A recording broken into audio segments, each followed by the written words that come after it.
From Wana Brands, welcome to Enhance Your Life. I'm your host, Jonathan Small, and each week I talk to people from all sorts of professions and backgrounds about how cannabis has enhanced their lives and how this healing plant can enrich your life too. Well, hey, everybody. Welcome to the Enhance Your Life podcast. I'm your host, John Small. We're going to talk about a really important topic today, and that is diversity, equity, and inclusion in the cannabis industry. Many of you know that the war on drugs had a disproportionate effect on people of color who were victimized by unequal criminal enforcement. And now some companies in the cannabis industry are trying to reverse that trend and open their companies up to more equity, diversity, and inclusion. And one of those companies is Canopy Growth, which is one of the largest cannabis and CBD companies in the world. And joining us to talk about Canopy Growth's efforts in this area is Sumayyah Emeh-Edu. Sumayyah is Canopy's Vice President of Diversity, Equity, and Inclusion. She's also somebody whose life has been enhanced quite a bit by cannabis. Sumayyah Emeh-Edu, welcome to the Enhance Your Life podcast. Thank you, Jonathan. I'm really excited to be here and have a conversation about DEI. Yes, for sure. Excited to have you. Tell us a little bit about what you do and how you got to where you are today. Yeah. So I'll say that I did not start out doing this work. I have primarily been in program management, business development, admissions roles in the higher education field for many years. And profoundly, when the murder of Trayvon Martin happened, I felt really compelled to it was like a moment where I'm like, oh yeah, racism exists. I think I was one of those people who kind of excused it away and, it didn't really impact me. And so then began a journey of me changing my career. And in 2015, I started doing DE&I work as a profession and worked as a consultant. I was the director of DEI at Charles Schwab, a financial services company. And I've been at Canopy. Actually, today's my anniversary. Congratulations. And I've been at Canopy Growth Corporation for 1 year as the VP of Diversity, Equity, and Inclusion. I was just about to ask you, just to explain to people what DEI stands for. So diversity, equity, and inclusion. So Yeah. You do this internally for Canopy Growth, right? Correct. Talk to me about what that means. Yeah. So what it means is that I'd say I'm responsible for influencing employees at the company, primarily people in positions of authority and power. So both, everyone from a supervisor up to our C-suite on how we can make the organization more inclusive to people from historically excluded groups. So another word for that is underrepresented groups, or sometimes people use marginalized groups, but is essentially for people who have less power in society due to all the isms and the obias and the archies that impact how we treat people. I'd say my primary responsibilities are over how we hire, fire, and promote people, as well as the impact we have on clients when they come into our stores or they deal with our company who are from those groups as well. And that includes people who have been disproportionately impacted by the war on drugs, are also kind of included in that kind of historically excluded groups. Yeah, so talk about why it's extra important to implement these DEI efforts in the cannabis industry. Yeah, I would say a lot of the legislation around not only framing what cannabis has done to people and the dangers of it, but also just the legislation of essentially the war on drugs was deeply fueled by racism. Mm-hmm.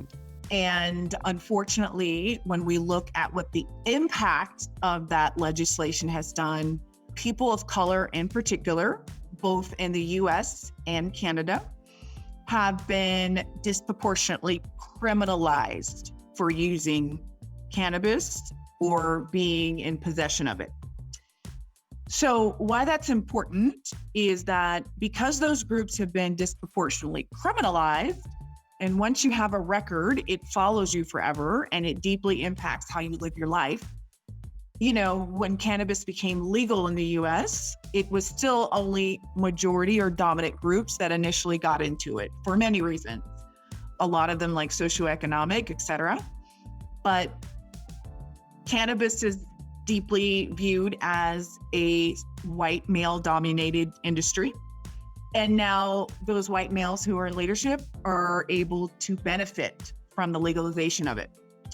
So we understand that we have some repair or responsibility that we have to do, given there are communities that were deeply hurt by the over-criminalization, even though those groups use at similar rates marijuana or cannabis as people of color, but unfortunately people of color have been criminalized more for it.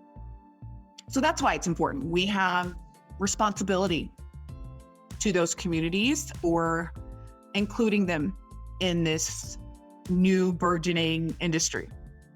Can you tell me about some of the efforts that you have personally been championing there at Canopy Growth? I would say what we've been championing is that I've been here a year. Mm-hmm. And prior to me coming to Canopy, the organization had already started some deep consulting work with an organization called CCDI, the Canadian Center for Diversity and Inclusion. And they worked with the organization for over a year and a half to conduct an audit of DEI policies, practices. They did focus groups. They also provided some expertise on building a diversity, equity, inclusion committee here. They also recommended that they hire my role, right, at the company. So I'm extremely lucky that I walked into an organization that had already done some work prior to me coming, because about a month to 45 days after starting, I received a 95-page report on all of our opportunities, on what was going well, and how specific groups were feeling, especially during the pandemic, right? Yeah. So I utilize that information to build a strategic plan off of that I've been operated on for the past year. And essentially, my goal is to really work on four primary areas, which is to improve our HR systems and accountability, to mitigate bias, to improve our culture so that employees from those underrepresented groups feel welcomed and respected. Number two, to provide educational awareness and training to people leaders to address exclusive behaviors. And lastly, to increase representation and advancement for underrepresented groups. So those are kind of the primary pillars that I'm operating on. And under those four pillars, there are specific action items that we're looking at as well. I will say in general, Canopy is a fast-changing organization that really focused on growth in the early years. So we're going through that painful process of integrating the company. Like there was all these different acquisitions. We're trying to integrate into one HR system, into one, operations system. So I am picking objectives that I can actually have impact on, even though we don't have a lot of things standardized across the board in terms of our company. So what have been some of the biggest challenges that you've faced since you've started, and you're looking back in your year here? What has been, of those things that you mentioned, what have been some of the trickier hurdles to navigate? Yeah, I mean, I'd say one, we don't have demographic data, right? Canopy was in several countries a couple of years ago, and we divested or have gotten out of some of those. But for the most part, we don't have demographic data that we've collected in all the countries that are all the same. Gender is the only thing we've collected from each country for a variety of reasons. So that's a challenge because people are always like, oh, where are we? And it's like, well, we don't know yet. Yeah. Yeah. We can kind of see who's in leadership. So that's a challenge. And then just like systems. I'll say when I took the role, I was actually excited because we don't have a lot of standardized systems but they're building those, our HR team in particular. So I've been able to influence, for instance, our talent review process, which helps us look at our leadership capabilities and senior leadership and determine who, from a succession planning perspective, what are the qualities of those individuals and who's ready to move up to the next role and what do they need to be equipped for that. So to be able to have influence over that without it kind of already existing and then me asking, hey, can we go back and change this? I'm able to influence in the inception of that particular program. Same thing with our year-end review. That's also a new program and how we evaluate people. And again, I've been able to influence how we mitigate bias in evaluating talent and how to avoid stereotypes, et cetera. So those are like some really great wins that we've had. And it's a challenge not having everything already built, but it's also exciting for me because I get to have influence from the beginning, if that makes any sense. Right. So if somebody's listening to this and they are in another company and they're like, this sounds great, but I don't know if I can afford a Sumayyah, or maybe, you know, that position might not be something that I'm going to be able to get approved. What should they think about, especially people in the cannabis industry specifically? Like, what would you advise them? Well, one, I would look at it as an opportunity cost, right? Like, how much are you losing because you don't have a Sumayyah, right? A lot. If we're losing women at a high rate, if the people of color we're hiring aren't staying, you know, if we have an environment during the Great Recession where people don't feel like they belong, how much is that costing you? And that helps you figure out if you need to hire a role like mine. So it's taking into consideration those things as well. But I also say it's leadership, right? Even though they may not, you know, one, you can make someone that has a partial role that is responsible for DEI. And really, my role is to be a subject matter expert and influence and strategize and consult various parts of the business. So 80% of the work I do, I don't actually own it from a, you know, project perspective. Someone else owns it. Right. Right. So they're just coming to me on like, how do I make it more inclusive? How do I mitigate bias? How do I include those tidbits in this project so that I could ensure that it's inclusive by nature? And I can kind of take people's natural behavior or tendency out of it. And if I streamline the process, we have more people considering these things as they're going through that process. So I look at it from that perspective. So even making half a role responsible to that, so someone can be an SME, is important. I would also say if you're just not able, like some companies are just small and not able to do that.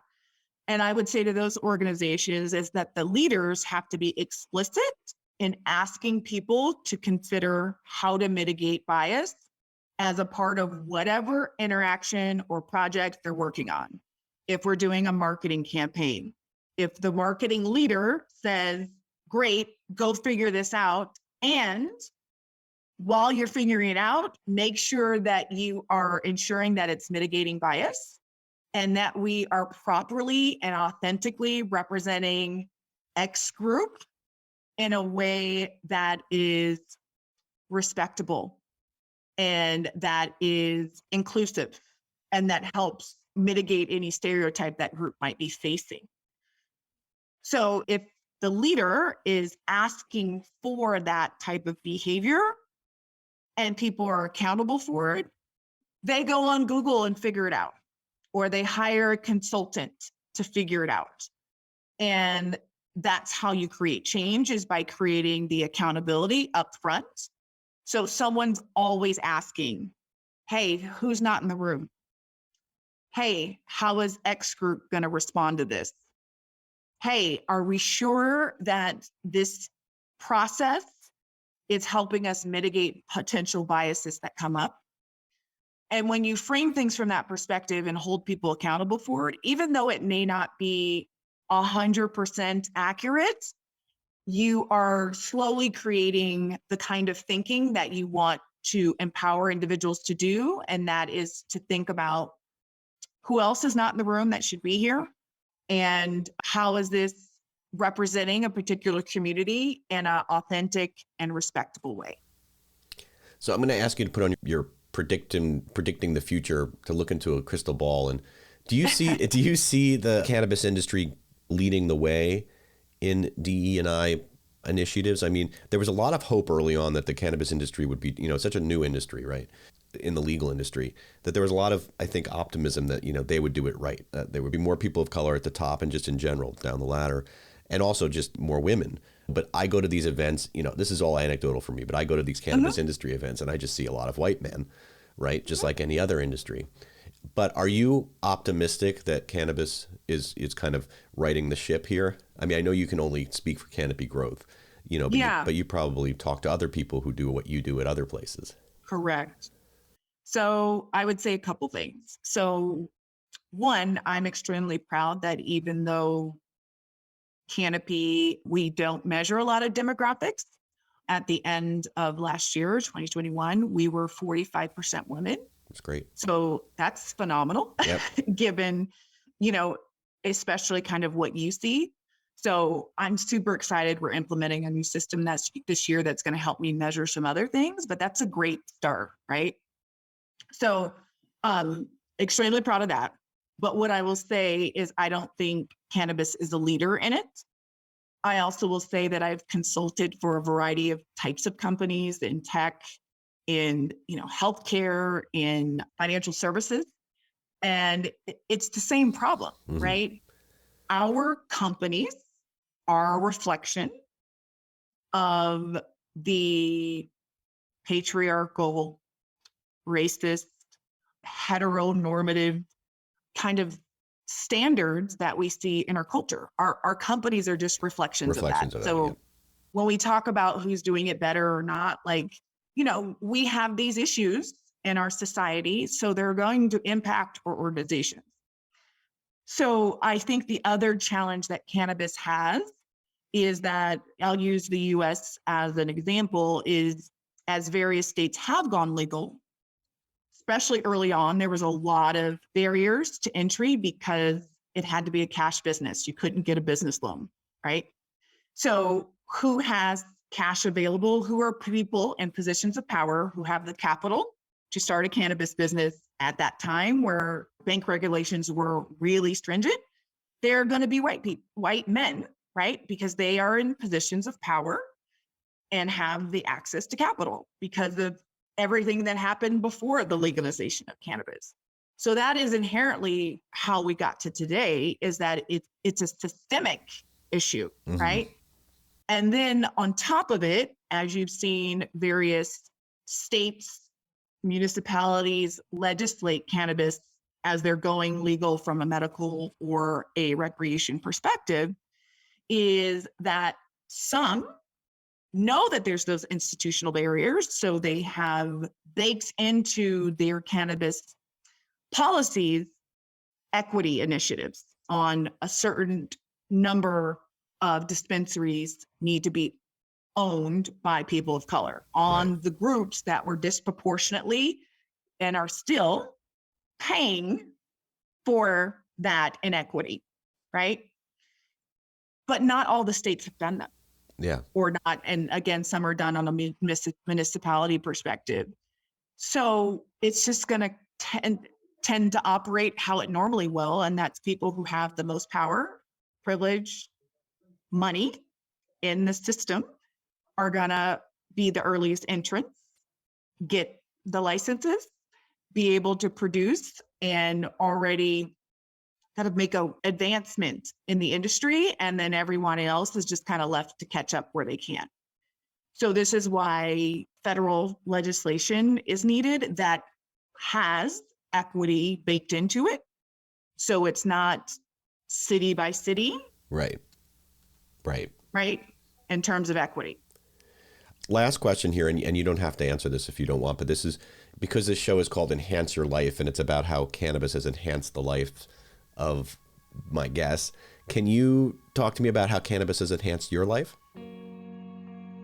Oh, yeah. It's funny because even I still have a stigma as a Black woman, as a cannabis user, right? Interesting. Mainly because I'm Black and there's a negative connotation against Black people who use cannabis. as opposed to white people who use cannabis. And then on top of it, I'm a woman. So there's that kind of complicated stereotype. Right. And I'm just being honest about me feeling that stigma. Yeah.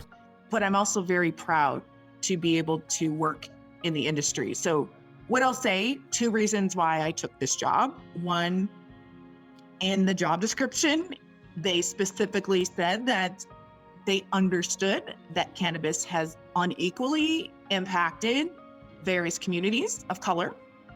They used the word race, which people are terrified of using. Right. And they talked about how they understood that and there was a responsibility around it.